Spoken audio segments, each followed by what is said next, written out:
All right, ladies and gentlemen, welcome back.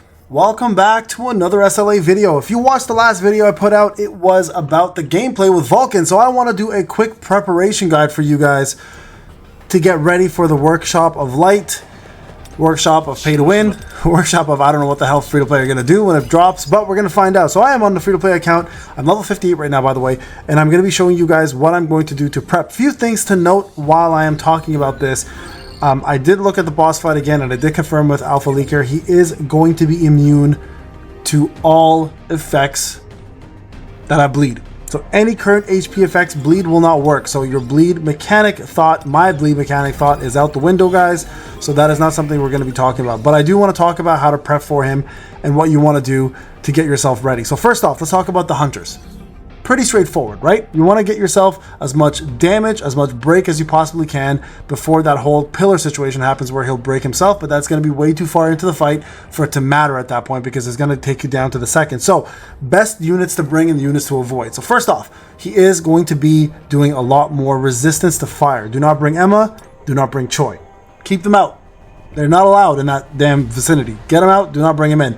Tashik is also useless. The bleed does not work. We've confirmed that. So he is now out of the window. Now, SM Beck, don't worry about that support. He's fantastic. He doesn't do a bleed. He gives you 20% more attack. So SM Beck is actually a really, really good unit to bring into the fold. A good one to actually think about. Nam is going to be massive for that because her support skill actually does do a freeze for you and also does a break, a really good break as well. So Nam is a unit you absolutely want to bring to this fight, especially if you're free to play and you are lacking good breakers. She's going to help you keep things in check and also keep them frozen to help you a little bit with the actual control of the fight, and then of course providing you that break damage that you desperately need in this case.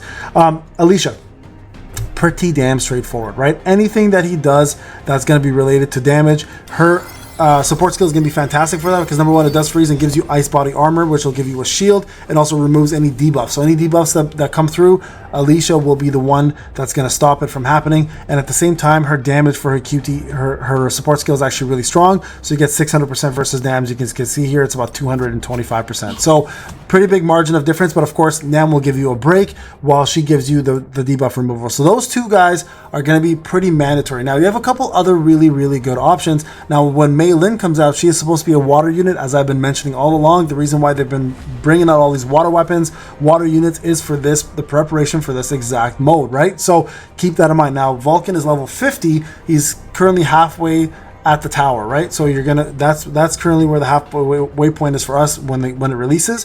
So when Mei Lin drops, I'm assuming she's going to bring a really good support ability into play. Most likely, I'm imagining here some sort of water increase damage, maybe on the opponent, who knows, right? So I'm assuming she will probably be a pretty mandatory unit to have as well too. Of course, you can also bring yourself Saw. I don't have Saw here, but Saw does break damage, plus does a shield, provides you a shield as well too, and is of course water support. This is my free-to-play account, I don't have her, so, but she's going to be a big one as well too. Now, non-water units that you actually may want to consider bringing, there are a few of them that will help you through this. Before I go any further though, a couple special mentions. Ana Ruiz might actually be good for this, and the reason why I'm saying this is because you have right over here the ability to poison and bind, and she's a breaker, and this is not a current HP mechanic. The poison zone actually just does based off her attack, so she may be a pretty damn good unit to have on this fight as at least as a support, because she also does give you a break and does give you water damage, and her water damage is actually higher than Nam. So if you don't have a Nam ready but you have Ana Ruiz, having her support skill might not be a bad option because you get both best of both worlds, a little bit more damage. The only difference is, of course, you're not getting the freeze, right? So keep that in mind. All right, now let's talk about non-water units that you may want to consider bringing in for this fight. So first off that comes to mind, of course, is going to be Cha. If you have Cha, her support skill is incredible. First off, you deal light damage at a very high rate, and then you do the ability to do unrecoverable. Not that that matters in this case because he's not recovering HP, but you do have the brand effect, which is going to matter a lot because that will increase the hit rate and the critical hit damage rate you do to the target for 15 full seconds. So keep that in mind. That's going to be an important one. Now, the other one here you would want to consider bringing, of course, is going to be the current limited draw unit outside of Alicia, and that is Min. Min's important because of his skill, specifically the support skill here. It does recover a little bit of HP, so it will give you the ability to survive, and also gives you the light glimmer effect, which also adds punishment, right? So light glimmer will give you the HP recovery, but the the punishment effect will actually do 15% more damage on the opponent. So this is going to be a mandatory one in my opinion. If you don't have Cha specifically, and if you don't have 2 good water units, and you have Min should be there anyways. 15% more damage, raw damage on the opponent is massive. So you definitely want to put that in place. So those I can definitely recommend putting that in. Now another unit here you may want to consider as well too from this list here is Libora if you don't have Min. And the reason why Libora is really good is a support skill here as well, does Charmed, and she removes any debuff zone. So any type of, if he does any debuff zones, I'm not even sure if he does. I haven't had it. I have to go review the video. But if there's anything on the floor that can cause debuffs, she'll remove it. But the beauty is the charm effect, right? The charm effect for 15 seconds will give you guys 15 additional damage on the opponent. So exactly like Min's punishment, lower duration, but still can pull off a lot of damage with this one, plus gives you that bonus of debuff zone, which may not be needed, by the way, if he doesn't do anything on the floor. It removes things like the webs, the poisons, etc. But if there's nothing on the floor, she'll at least be able to give you that extra 15% damage, okay? And then as I mentioned before, if you have SM Beck, highly recommend using him because of this extra support here. This support is fantastic because you do take a little bit more damage yourself, but you also have a 20% attack increase. So best supports are those ones you want to bring to this fight, okay? Now, let's talk a little bit about weapons. Weapons are pretty straightforward here. You have a couple good options to go with. I will tell you now, if you are a Westwind user and you have a high Westwind, Westwind will still do extremely well. So Westwind is up there. It's always going to be up there unless there's wind resistance involved. Reducer Bow is going to do really well if you have high frame rate, which we've learned.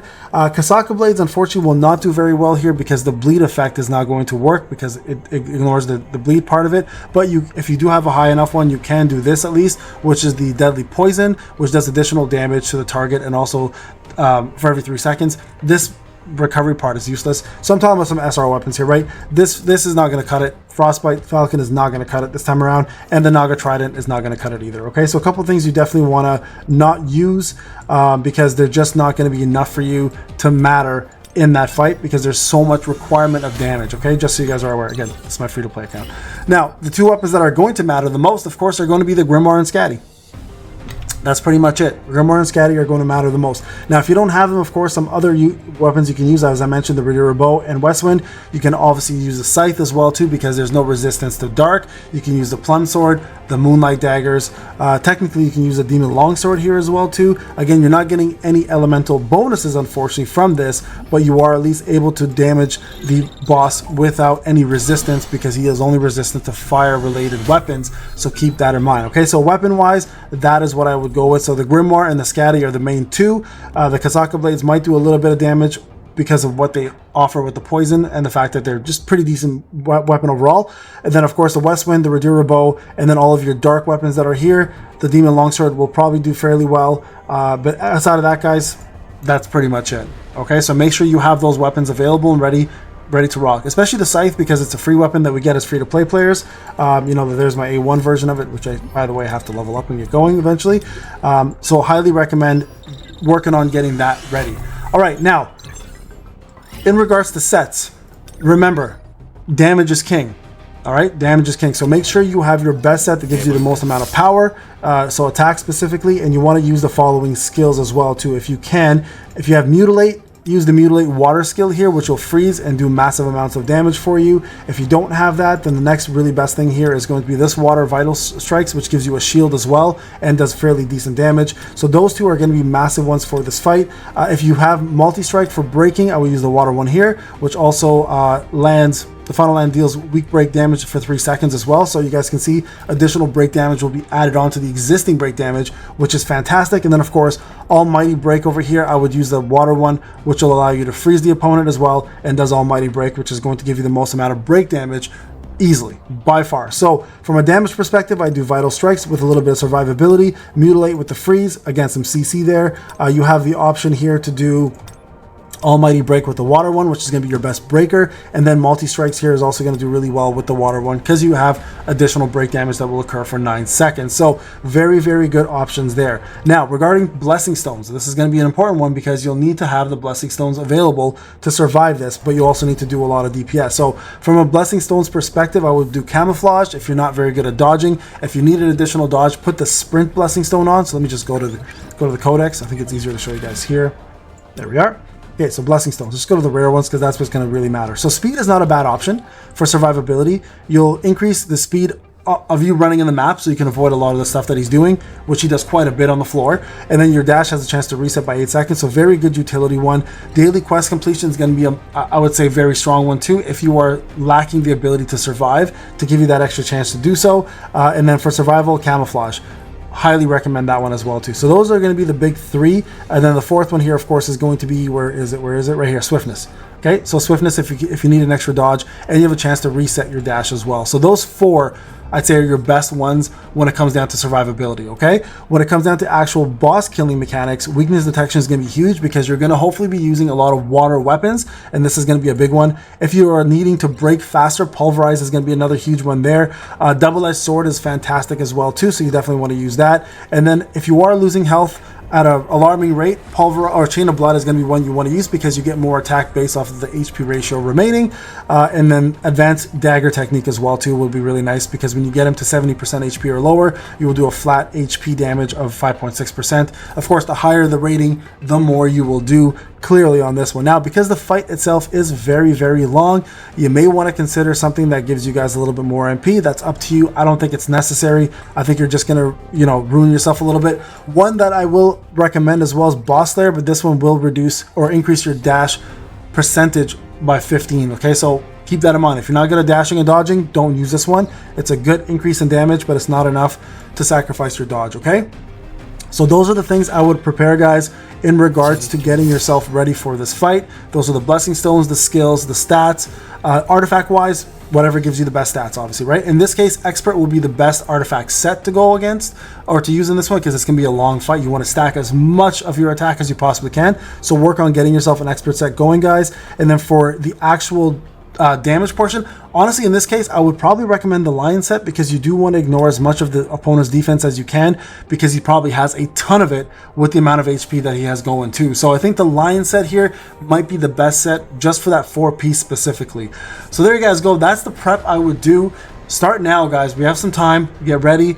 This is going to matter, because remember, you have 3 attempts a week to get gear. A lot of people are going to complain about this. Remember, this is the end game content. This is what they want you guys spending most of your time on, and the loot is going to be fantastic. We don't know what the drop rate is of this gear either, if it's going to be 10 pieces per drop or if it's like 1 piece per drop. So we'll find out when we get closer to that. I don't want to judge yet, but I do want to help you guys at least prep for the actual fight itself. So check out the gameplay if you haven't checked it out already, to see how the fight works and all the mechanics. And then this video here will get you prepped and ready for it when it drops. Now, I don't know what the power requirement is yet, but when we get there, I'll talk more about that when the actual content is available. All right, guys, this is Payne. Thank you for watching. I'll see you guys in the next one. Take care.